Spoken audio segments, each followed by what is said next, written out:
بسم الله الرحمن الرحيم. رجعت لكم تاني الجزء التاني مع طريقة عمل مسخن الأماني. أنا الجزء الأولاني كنا عملنا طريقة المسخن. مش يعني رجعوا يا ريت للجزء الأولاني عشان إيه الوقت. دلوقتي أنا هعمل سلطة أفوكادو بسرعة نعملها. ناخد الأول استوى خلاص في الفرن، نخرجه شوية.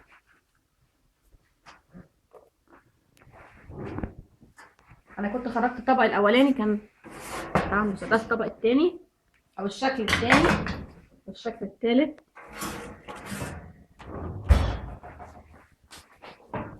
كله هقدمه عقبال ما نعمل سلطة الافوكادو.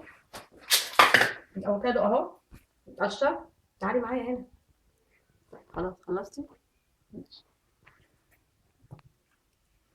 ال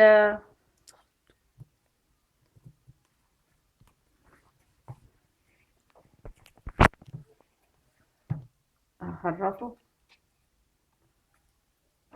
ده مفيد جدا. انا عملته بكذا، بعمله بكذا طريقة. ممكن اخرطه مكعبات واحط عليه عصير ليمون، وممكن اعمله سلطة زي سلطة الحمص، اطحنها او ادقها واحط عليه عصير ليمون وطحينة، بيبقى يعني زي سلطة الحمص بالظبط، واجمله بالبقدونس. بس انا ده هو جامد معايا، فيه بيبقى طري جدا. انواع الافوكادو ده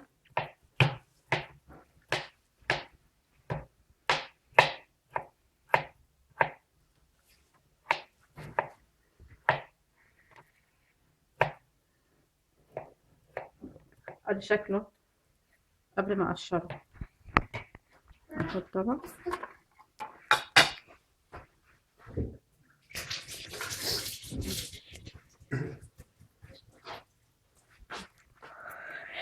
في بيقولوا لي افوكادو ولا افوكادو.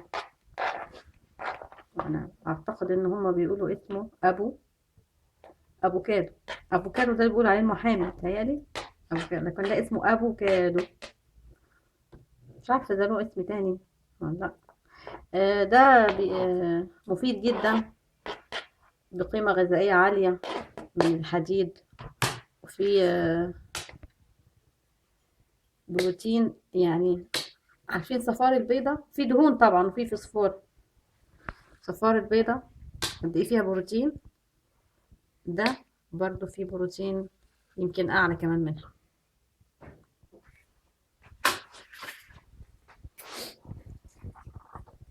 ناخد ليمون، انا هرش عليه ليمون. يعني أنا دي ابسط طريقة، عصير ليمون. مش هحط ملح نهائي، بس هحتاج ليمون كتير. دي طريقتي انا. في طريقة تانية عاملاها في صفحة أطباق الأماني، ممكن تشوفوها، اللي هي زي سلطة الحمص. هرش عليه زيت زيتون وهجمله بورقة البقدونس. وادي الأفوكادو ما أخدش مني وقت نهائي. كده خلص. نبتدي بقى أوريكم الأطباق التانية اللي طلعت من الفرن. بس سخن شوية، قاعدة خشبية لأن الطبق ما يستحملش سخن. مسكت سخن برد. ارجعوا للجزء الأولاني معلش، نغرف بسرعة.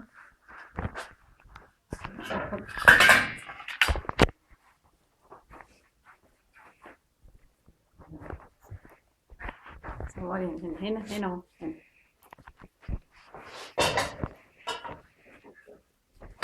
هحط معاهم أقدم طبق قنبلات برضو، عبارة عن مكرونة مسلوقة. هي أكيد انتوا عارفينها، طريقتها سهلة. وهحط معاها صوص سلطة أو عصير طماطم متسبكة، مع قليل من الزيت والملح، من غير بصل. دي طريقة سهلة لأي بنت تعملها. أنا بعمل صوص أكتر من كده، أو يعني بياخد وقت أكتر. وأنا نزلت، أو مش عارفة هنزل لسه، طريقة نفس المكرونة المتشكلة، الحلزوني والصدفية والقلم اللي هي الفرن، بصوص الزعفران وفلفل أرناؤوطي. برضو إن شاء الله هنزله، يا إما يبقى مش عارفة بقى هنزل أنه الأول. هنزل الفيلمين أو الفيديوهين ورا بعض عشان تشوفوا طريقة تقديم المكرونة مع الفراخ كوجبة مقبلات، أو وجبة ممكن تبقى وجبة غدا. ده كان مطبق الأماني. دي كان الشكل الصغير، حجم صغير، قصدي مش مطبق الأماني، آسفة، مسخن الأماني. المطبق ده أنا عملته ولسه ما نزلتوش. اتحشى فراخ. انا شوحت الفراخ على النار مع البصل وزيت الزيتون والثوماء وقليل من الملح. ورجعوا بقى الجزء الاولاني علشان ايه ما ناخدش وقت في التصوير. اقول لكم انا عملت كده ايه، كذا شكل، اشكال. ممكن انتوا كمان تبتكروا اشكال ثانية، يعني مش مشكلة. وحاولوا برضو ان انتوا ما تقلدوش، حاولوا ان انتوا تضيفوا لمسات بسيطة لأي طبق، ما تخافوش. هتبقى هتبقى منكم لمسة جميلة جدا. واقول لكم كل سنة وانتم طيبين، مع اماني، الاكل له طعم تاني.